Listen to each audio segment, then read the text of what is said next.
was it your call not to invite President Zelensky to your meeting with Putin? No, just the opposite. No. We had a very good call. He was on the call. President Zelensky was on the call. The one I made with the president of Ukraine, remember I kept saying that's a perfect call. This one was more perfect. Oh, it's a phone call. Do you mind? Zelensky was on the call. I would rate it a 10, you know. My call was perfect. The president yesterday of Ukraine said there was no pressure put on him whatsoever, none whatsoever.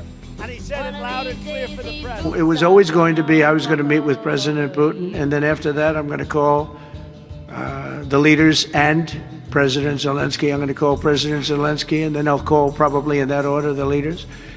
There's a very good chance that we're going to have a second meeting, which will be more productive than the first, because the first is I'm going to find out where we are and what we're doing.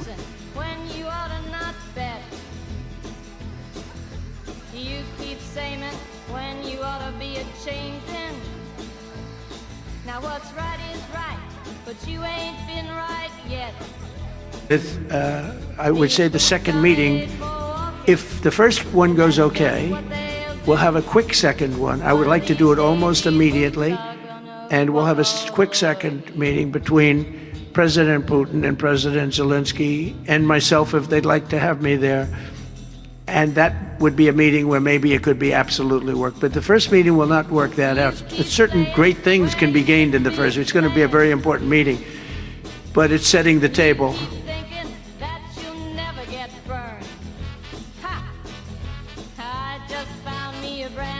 For the second meeting. I think the second meeting, if the second meeting takes place.